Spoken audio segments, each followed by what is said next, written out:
Hello, and welcome to Life of a Boss, the podcast, hosted by entrepreneur, public speaker, and mentor, Jason Harden. This podcast is all about helping audiences create and reach their own definition of success through positive thinking, perseverance, and personal development. Having survived extreme obstacles from an early age, such as cancer, poverty, abuse, family dysfunction, and even homelessness, Jason has learned how to master the art of resilience and defy all odds to become the boss he is today.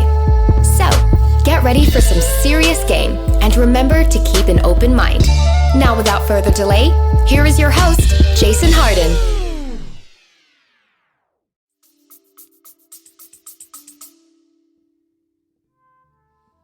Hello, and welcome to another wonderful episode of Life of a Boss, the podcast. I am your host, Jason Harden, and today we have a special guest, as always in the studio, my co-producer and lovely woman, Suzu Sine. How you doing, Miss Suzu? Thank you so much for that introduction. I'm doing wonderful, and it's wonderful to be here again and to be back. I'm glad, we are back. This is our first episode of the new year, and today we will be talking and taking away from our interview with Ruben Munoz. Ruben is the founder of Grand Rising Institute and Telesis Printing Company. So the good brother dropped a lot of gems, and we want to get into it today because, it was just a very profound interview, very overcoming young man. This brother had so many challenges. I'm talking about from the gang lifestyle to jail to cases in prison and all that. So he's been through a lot to get to where he is today, and he is a remarkable member of society now and does a lot of good with a lot of youth and people in our community. So I just want to give him that credit right now. But that being said, we're going to get into our takeaways. And baby, what's your first takeaway from the interview? My first takeaway, so you asked him a question. You asked him what resilience meant to him. Mm-hmm. And I wrote down just the first line, which was, can't stop, won't stop. He said a bunch of other cool shit that was that rhymed. And the brother was about to get into a flow, yes, I swear. But I love that. Can't stop, won't stop.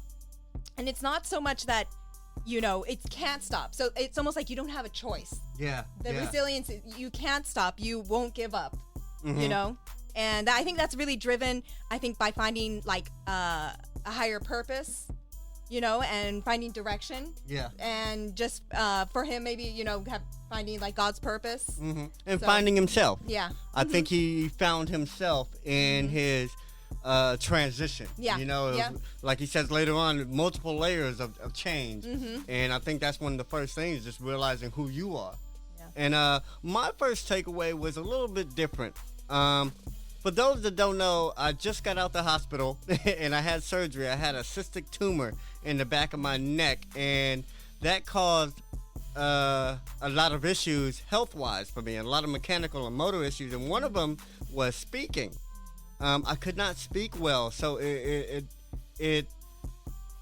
was very apparent listening to myself. I can hear the tumor in my voice. Seriously, I could hear the speech impediment. I can hear the effects of it, and it was kind of hard to listen to. But to tie that in with resilience, because I said it's bouncing back from any ailment or adversity, and I'm just happy to be back right now. Y'all see the shaved head? That's the doctor's work. There wasn't no barber that did that. That was a nurse.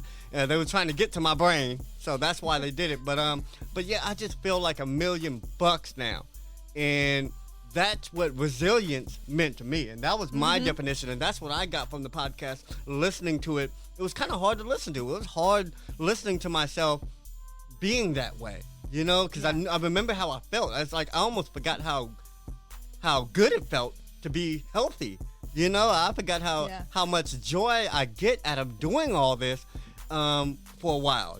So now I feel back. Now I feel like I've overcome that adversity and that I've normalized again. And I'm still healing, but it just feels like a new awakening for me, and it feels like I've overcome it, and that's what resilience meant to me, and that's what I got from the show. And you didn't stop.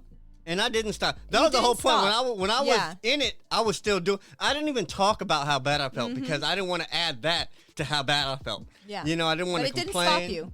I'm glad it didn't. It didn't stop you. And it didn't. It didn't. Yeah. And It slowed you down. It little did bit, slow me down. It slowed me all the way down. Because But then you didn't have a choice. I didn't. You I felt can't I didn't stop, have a won't choice. stop. Exactly. and that's a testament to what Ruben Yeah. just said, is that when you find your purpose, you just keep going. Yeah. You know, and when stuff trips you up, when you fall, and you get back up. Uh-huh. And I think that was a great point made by Ruben. Yes. Okay, my next takeaway from Ruben's interview was he said he felt every pain. In his transition, he said he felt everything he went through, and change didn't come overnight, that it was layers of change. And really, he said those layers peel back with each piece of adversity he faced. And I can relate to that because everything I go through is almost like becomes a breakthrough at some point. You know, if I went through it, then there's something at the other end of it, you know, and if nothing else, there's knowledge at the other end of it. There's Yes. the knowledge of how to get through what you went through. Even if you couldn't do nothing about it, it was the knowledge of how you accepted it, how you mentally went through it without, you know, getting worse or having making it worse with a poor attitude or with trying to quit or give up. It's like, how did you get through it? And if you didn't do anything else, you survived it. So Yes. there's Yeah. value at the end of everything. And I think that's one thing that he really tried to touch on, is that after every piece of adversity he faced, and one was going to jail, one was losing his kids, and there was so much that happened, he turned that into knowledge, and he turned that into experience that allowed him to help somebody else. Yes. Yeah. That's my next point. Yep. Layers. He basically had to peel those layers to build, to boost his confidence, self-esteem. And I think that's also basically how you build resilience as well. It's not just, resilience doesn't come all at once. It's layers. And every time you overcome some problems or difficulties, that's just peeling back another layer, adding resilience, you know? And so it's kind of the same as peeling the layers and building confidence for him. Absolutely. Because It's you're also only the same way gonna, he was building that resilience. and you're only going to discover how much resilience you have or how resilient you are by going through something. Yeah. You'll never know what you can make it through until you go through it. You know, and some people say, man, I couldn't survive that. I'll never know. And I felt that way about the surgery, about, you know, like, man, am I going to wake up? Yeah. And, you know, but you don't know until you go through it. Yeah, what I didn't know I was going to make it until I woke up. And then when I woke up, I felt better, you know? So you have to go through stuff to get through stuff. I don't know if that makes sense to you, but you have to go through stuff to get through stuff and to know that you can actually make it through. And every time you make it through something, you become that much more powerful because that resilience doesn't You go own it, anywhere. too. Yeah, you own it. You're like, I can becomes do a this. part of you. I can do this. And then it gives you that bit of confidence that you need to know that I can go through it again if I had to. And you can help others get through it. Exactly. And that's so valuable. And that's Yeah. one thing that we did an episode on, is turning problems into profit or Into success. turning problems into success. And that's how it happens. It's Yeah. resilience that allows you to turn those problems into a success story. Okay, next, what you got, baby? So next takeaway was how intentional Ruben was when he said he was incarcerated. Yeah. And how he took the opportunity. Like, he didn't see it as a disadvantage. So many people see it as a disadvantage, but he used it to his advantage. Yeah. You know, he took the time to really self-improve, like, you know, read books and work on himself, read, write, and where other people would just be killing time, Yeah. right? Yeah. They wouldn't see it as an opportunity. It would just be like, and then it really would be wasted time. Yeah, he Waiting did around. his time. Time didn't do him. That's right. You know, that's the old school saying. If you're from the hood, you heard that shit before. Man, do your time. Don't let your time do you, young brother. You know, and he did it, and he tapped into who he was. Because one thing I want to say is, like, he looked in the mirror and saw himself. You know, that he didn't try to lie to himself anymore. And that was one thing that I wanted to touch on, is that he said, once you're honest with yourself, being vulnerable is a piece of cake. Yeah. And I think a lot of us, we lie to ourselves about who we really are. Because that's hard to be vulnerable to. It is. To tell, to be honest with yourself. You have to be very vulnerable. Yeah. Man, we can't hide from ourselves, Yeah. so why lie to ourselves? You know what I'm saying? And there's so many things that people just don't want to face about themselves that if they just faced it and admit it, they can solve it. You can't fix a problem you don't think you have. And I think that's the whole point of just reflection and knowing who you are, so you can actually fix those flaws, because you can't own your flaws if you don't think that you have them. You can't improve. You can't That's improve. And that's one thing that I want to say about Ruben. His change came, like you said, in jail, because it came through finding self-improvement. He learned that the solution to everything started with looking inward. The solution to all the problems he had and the gifts that he now is able to give to people, it came from looking inward. It started looking inward. It started with self-improvement. How can I teach myself something? And he said it, how can I teach what I don't know? Yeah. I got to practice what I preach. And all that's the same thing. And all that is just accountability. It's all knowing your power and your control, and that you have absolute control over you. And it's exercising that control. And I thought that was very powerful. Baby? Oh, well, which point did you want me to talk about? Well, just go to the next one. Oh, yeah. Okay, yeah, I'm just Because I'm jumping all over the place you now. You picked up some ones I don't from the like end. reading. That's the whole point. I don't like reading, I so will I'm go going off down of memory. my list one. She's in steps, I wrote down a list too, but yeah, Because you're I'm just all good over at the place. ad-libbing. I don't like reading. I'm not there yet, so it's okay. No problem. Yeah, and the next point was really just like uncovering himself. It was finding Ruben by letting go of preconceived ideas and shedding layers to uncover who he was. Yeah. So it's basically everything I just you said. just said, yeah. But that's the point. It was layers. But And another thing that I got, I didn't mean to cut you off. No, Okay. right ahead. Another thing is he learned to cut ties and burn bridges. Once he discovered himself, he learned to separate himself from the person who he thought he was supposed to be. The person he thought, preconceived ideas. That's what he said. He had preconceived ideas of how he thought he should act, who he should be, how he should conduct himself. And he realized that those weren't helping him. Those preconceived ideas weren't written in stone. Yeah. He can be who he wants to be, and who he really was. He said he was a nerd, He's a yoga-loving nerd, And that's deep, because that's being vulnerable again, and that's also being true to yourself. And I think at one point, Ruben just gave up the need or the conditioning to be like anybody else, to be like the people he saw in his life, to be like the people in his environment. He had to be somebody else. He had to create who he was, and it started from learning who he was. And I think that's so important. Yeah. Once we know who we are, we can be that person. Yeah. But if you don't ever look to see what really makes you happy, what really makes you satisfied, what really brings you joy. Ruben said he loved reading.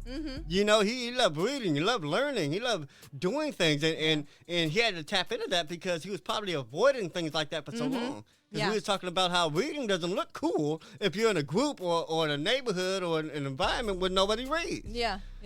Big words ain't cool if nobody understands what you're talking about. So he had to just separate the need to fit in and from who he really was and the person who really wanted to be. So I respect that.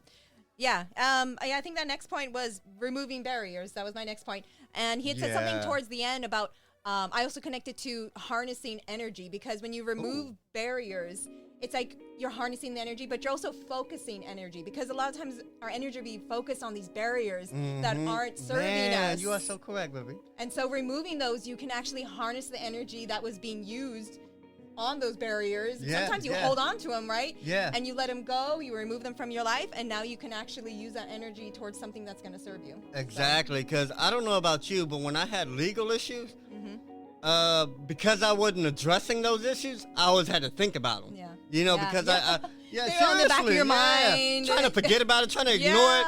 It's like they turn into taking up wants. space in your brain. Exactly, and now they become real hazards. Now they become real barriers. Now I can't do nothing with a warrant. Yeah. Now I can't drive freely what I would about getting pulled over and arrested. Now I can't, I might lose a job. I might lose a gig being arrested over a warrant that could have been fixed, over a traffic warrant. How many people have been to jail over traffic? Been to jail because you didn't go to court. And I just think it's so important to take care of your business. Whatever you got to do to get your kids back, whatever you got to do to get your expungements, whatever you got to do to clear your record or to get stuff knocked off your record. All that's time consuming and all that paperwork and attention. But once you go through it, you don't have to worry about it as much. If you never go through it, you'll always have to worry about it. How many people are dealing with child support issues and, and avoiding them, but still have to deal with it every day because you're avoiding it instead of just going making arrangements, making payments, and moving on and releasing some of these barriers. What are you about to say, baby? I was just going to tell you, sometimes it's easier to remove the obstacle before you have to get to a point where you need to overcome the obstacle. Yeah, it is easy to remove it. But it takes that time, and like you said, it takes that energy. You have to focus your energy on the right stuff, and then when you do and you alleviate that barrier, it's no more energy sucking out of you no more. It's a past. It's an experience now. And now you got something else that you can teach somebody. If you remove a barrier, you become more valuable because now you know how to remove that barrier, not just for yourself, but for others. Solution. You can share the solution. I love that. Yep. Oh, okay. What you got, baby? I know a reoccurring theme was just gratitude for him. Yeah, gratitude to balance his life, and it just makes you think of just living in gratitude. When you live in gratitude, you live for your purpose, and you stay humble. Yeah. And that was the reoccurring theme there for him. I like that living and having gratitude to balance your life. Yeah, because I asked him, how does he balance being a parent, a single parent, being on the honor roll in college, running a nonprofit, and running a business, and basically he said it's being grateful to have all those things to do because he remembers when he didn't have nothing to do. He could just sit and relax and smoke all day and he wasn't missing nothing. He wasn't late for nowhere. He didn't have to be anywhere. And he remembers those days and he's grateful for all the things he has to do right now. So that's a perspective. When you say a paradigm shift. Yeah. And we all need that to do better. We have to, it's all sorts of perspective. Once we see and value what we have, once we show appreciation for what we have, we can get through a lot of things. We can do so much with that appreciation. And I think that's how he's able to stay in school and not miss classes, not miss board meetings, not miss children's practice at karate and taekwondo. Like, he's able to do these things because he's grateful for each and everything he has to do. And I appreciate that. I admire that. Yeah, it's totally his perspective. Because otherwise you have a perspective of all these things that you have to do rather than that you get to do. And the last point I wanted to make, the last takeaway I have so many, but the last takeaway I want to say is that when he said, don't be a slave to your past, and I think that was the last word of wisdom that he gave to the audience is to don't be a slave to your past. Don't hold on to the mistakes you made. Basically, forgive yourself, because we were talking about forgiveness the other day, and you can't move on without forgiving yourself for the mistakes you thought you made, or forgiving other people for the situation you used to be in, or you might be in now. Because some of us are still in situations and still blaming either ourselves for making a bad decision, our parents for making bad decisions, our job or whatever. We're still blaming somebody, and that's why we're still in that situation. As soon as you let blame go, you're able to focus that energy that you were spending blaming somebody to getting ahead now, to progressing, to correcting whatever that flaw was, whatever that flaw that made you make those mistakes, whatever that insufficient attitude you had for yourself or other people. And I think that's so important. That's so powerful. Forgiveness. It is. You have to forgive yourself first. And if you don't, you'll never move on. It's an act of self-love. and showing yourself grace and accepting yourself. Exactly. You have to love yourself. That's so important. And the whole thing is, and just to relate to another point, you have to say and see that you're worth it.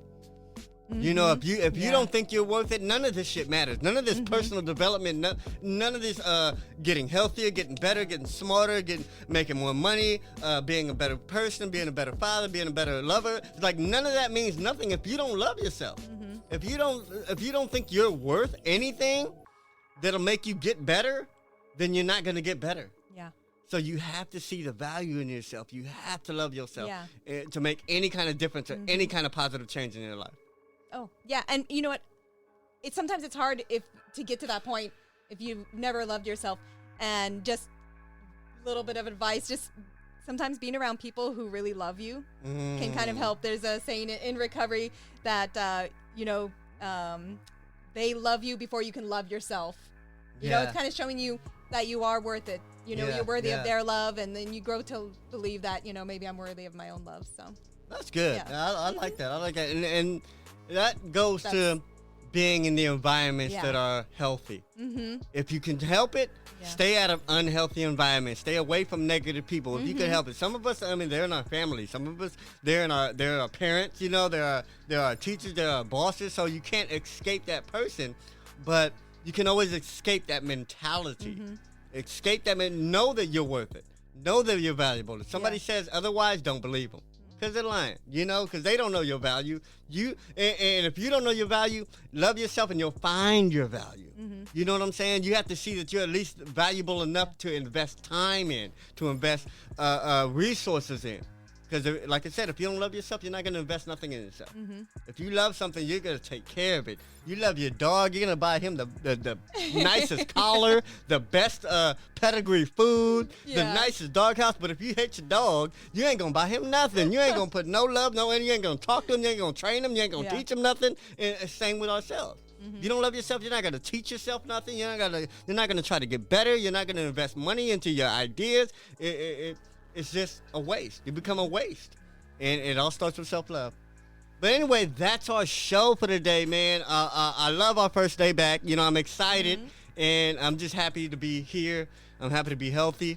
I'm grateful for everybody who's shed some love and shared some resources and positive thoughts, prayers, all that stuff, man. I appreciate it all, man, because I felt it all. Yeah. I felt it all. Everybody. And I saw it all, and it was more than I would have ever thought to see. I didn't know that many people care. You know what I'm saying? So I love myself a little bit more now because of y'all.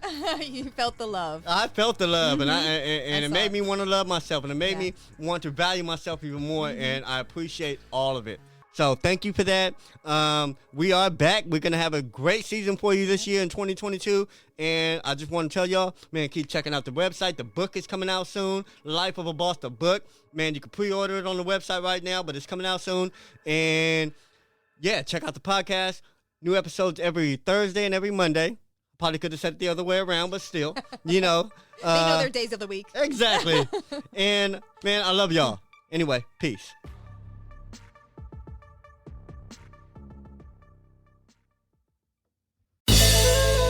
Did anything stand out to you in today's show? If so, let us know. Your questions, comments, and concerns are important to Jason, as he is determined to always deliver to you only the most impactful information and content. Until next time, please subscribe, like, comment, share, and leave a review whenever possible. You may visit lifeofaboss.net for more episodes and great resources to help you become the absolute boss that you were meant to be. You can also follow Jason on Facebook, Instagram, and Twitter at Hardway Harden. Thank you. And to never forget that success is a lifestyle.